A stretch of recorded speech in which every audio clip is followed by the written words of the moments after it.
और एक्शन से भरी हुई है। तो ये कहानी है हमारे हीरो युंगफैंग की। युंगफैंग की किस्मत बहुत ही खराब थी क्योंकि वो बचपन में ही अपने माँ बाप को खो देता है, लेकिन फिर भी वो हार नहीं मानता और अपनी किस्मत से लड़कर खुद को बहुत स्ट्रांग बनाता है। तो अब पहला पार्ट स्टार्ट करने से पहले बस यही रिक्वेस्ट है कि प्लीज इस सीरीज को सपोर्ट करिएगा और अपने दोस्तों को शेयर कर दीजिएगा। तो इस पार्ट की स्टार्टिंग होती है इमॉर्टल लैंड के एक माउंटेन से, जहाँ पर हमारे हीरो का माता पिता कुछ लोगों से फाइट कर रहे हैं। दरअसल वो लोग उन्हीं के किंगडम के कुछ गार्ड्स थे। वैसे ये पूरी साजिश तो एक डिवाइन पावर के लिए थी, जो कि हमारे हीरो युंग फैंग के डैड के पास है। लेकिन अब वो खुद को हारती देख युंग फैंग के डैड और मॉम उसके पास आते हैं और युंग फैंग के डैड वो डिवाइन पावर युंग फैंग को दे देते हैं और उसको ये भी बताते हैं कि अब वो उनसे कभी नहीं मिल पाएंगे और उसके ध्यान खुद रखना होगा। और इतना कहकर वो दोनों युंग फैंग को उस माउंटेन से नीचे फेंक देते हैं और शील्ड युंग फैंग के आसपास बना देते हैं। तो गाइस, ये तो हो गई युंग फैंग की पास्ट की बात। अब अगला सीन 7 साल बाद पर आ जाता है, जहां हम तियानवु किंगडम को देखते हैं और ये वही राज्य है जिसके किंग युंग फैंग के डैड थे। अब हम देखते हैं कि आज के दिन वहां के करंट किंग, जिसका नाम किंग मोजेंग है, उसका 70वां बर्थडे है, जिसे मनाने के लिए आज पास के कई बड़ी फैमिली के लोग और कुछ दूसरी जगह के मास्टर भी आए थे। और हम देखते हैं कि वो सभी मास्टर किंग मोजांग के लिए कई तरह के तोहफे लाए थे। कोई उन्हें ज्यादा मेटल्स बना और मोड़ देता है, तो कोई उन्हें इमॉर्टल ग्रीन ड्रैगन विंग्स, और एक मास्टर तो उनके लिए एक हाई कल्टिवेशन पिल भी लेकर आए थे।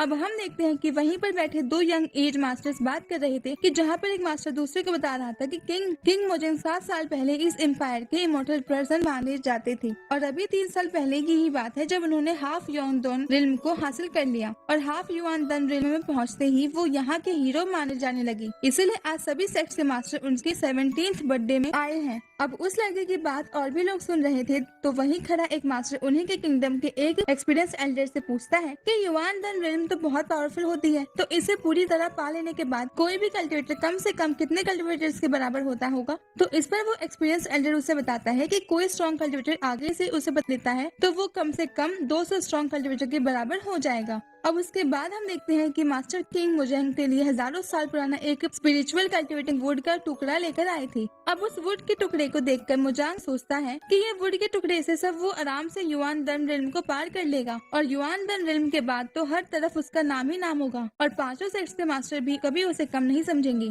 अब वो खड़ा होता है और उन सभी को थैंक्स कहता है, जिस पर वो पांचों उससे कहते हैं कि थैंक्स की कोई जरूरत नहीं है। तियानवु एम्पायर हमारे लिए मेन पिलर की तरह है, इसलिए आपको जन्मदिन पर खाली हाथ आना तो आपका अपमान होगा। अब वो अंदर बात कर ही रही थी कि तभी सीन चेंज होता है और हम युंग फैंग को देखते हैं, जो कि अब तियानवु किंगडम को एंट्रेंस गेट पर पहुंच चुका था। वैसे उसके एक लेडी और एक मंक भी थे। दरअसल ये दोनों उसके लिए मॉम डैड जैसे ही हैं, क्योंकि जब वो अपने मॉम डैड से दूर हो गया था तो उन दोनों ने ही उसके मॉम डैड की तरह उसका ख्याल रखा था। तो अब हम देखते हैं कि मिस्टर मोंग के पास एक कॉफिन था। दरअसल युंग फैंग वो कॉफिन को वहाँ किंग मोजांग को देने के लिए लाया था, क्योंकि युंग फैंग खुद बताता है कि मोजांग ने 7 साल पहले कुछ बाहरी लोगों के साथ मिलकर युंग फैंग के मॉम डैड को मार दिया था और अब ये यहाँ का किंग बन चुका है।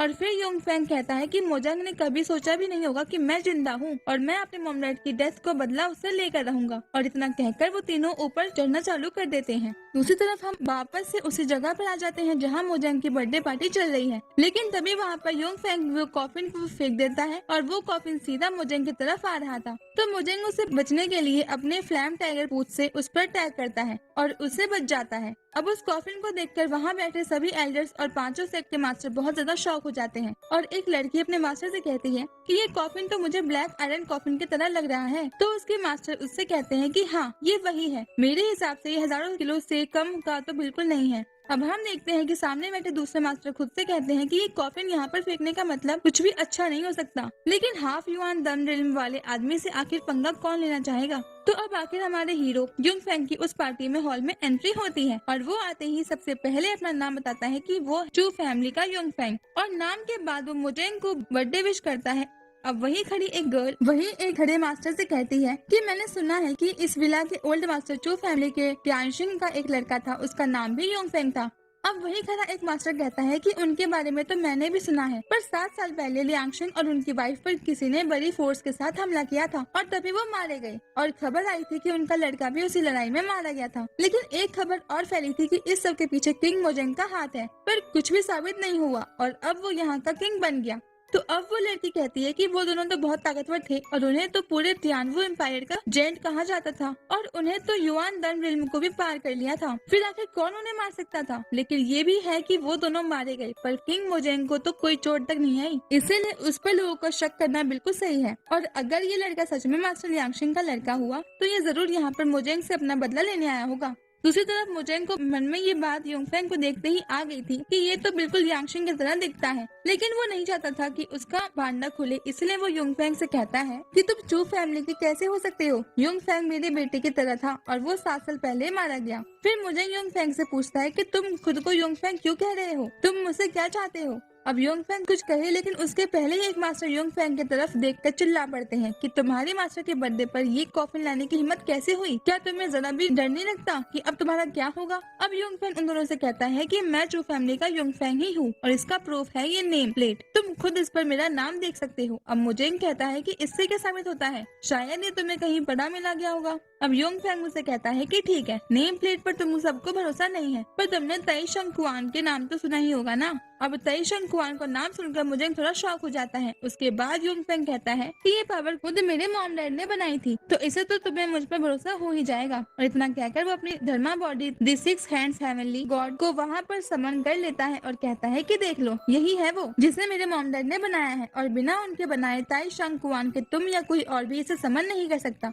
अब उसे देखकर वहाँ बैठे सभी लोग बहुत ज्यादा शॉक हो जाते हैं और एक मास्टर कहता है कि यही वो चीज है जिसे यहाँ बैठे सभी सेट के मास्टर पाना चाहते हैं। और फिर दूसरा मास्टर कहता है कि अगर उसके पास ये मेथड आ जाए तो वो सुप्रीम पाथ को भी कल्टीवेट कर सकता है। अब दूसरी तरफ हम देखते हैं कि मोजांग सोच रहा है कि त्यांगशिंग ने सच में ताइशेंग जुआन को इस लड़की के अंदर डाल दिया था। अब इस बात से मोजांग को बहुत ज्यादा गुस्सा आ रहा था और वो मन ही मन बहुत ज्यादा खुश होता है और सोचता है कि मैं इस पावर को 7 साल पहले नहीं ले पाया था, पर अब ये मेरा पास खुद चल कर आ गई है। अब वो ये सोच ही रहा था कि तभी यून फेंग बहुत ज्यादा गुस्से के साथ कहता है कि 7 साल पहले तुमने कुछ आउटसाइडर्स के साथ मिलकर मेरे पेरेंट्स को मार दिया, इसलिए अब मैं तुमसे इस चीज का बदला लेकर ही रहूंगा। लेकिन मोजांग कहता है कि तुम्हारे पास ओल्ड मास्टर की सीक्रेट टेक्निक भी है, इसका मतलब कहीं ये तो नहीं कि तुमने ही उन्हें मारा हो और ये पावर को छीन लिया हो और अब इसे लेकर हमें बेवकूफ बनाने आए हो। और इतना कहकर मोजांग योंग फेंग पर अटैक करने के लिए कुछ ब्लैक डेमोनिक गार्ड्स को बुलाते हैं, साथ ही अपने कुछ हाई लेवल गार्ड्स को भी बुला लेते हैं। अब हम देखते हैं कि वहाँ बैठे सभी सेट के मास्टर में से एक मास्टर कहता है कि ये लड़का मुझे देखने में बिल्कुल ओल्ड मास्टर त्यांगशिंग के जैसा लग रहा है और साथ ही साथ इसमें अभी वो नेम प्लेट भी दिखाई थी और ये इस सीक्रेट टेक्निक को भी कर पा रहा है जिसे त्यांगशिंग ने बनाया था। मेरे हिसाब से यही त्यांगशिंग का लड़का है और शायद वो बात भी बिल्कुल सही थी कि किंग मोजेंग ने ही त्यांगशिंग को और उनकी वाइफ को मारा है। अब वहीं बैठा दूसरे सेट का मास्टर कहता है कि ये लड़का त्यांगशिंग का लड़का हो या ना हो ये बात जरूरी नहीं है, जरूरी तो ये है कि इसके पास वो ताई शांग कुआन की मेथड है। अब एक मास्टर कहता है कि मुझे खुद भी इस लड़की को मारने का ट्राई करेगा क्योंकि वो भी इस मेथड को पाना चाहता है। अब उन सबको बिल्कुल समझ नहीं आ रहा था कि वो अभी किसकी साइड है और वो किसकी साइड ले। लेकिन फिर एक मास्टर उन सब से कहते हैं कि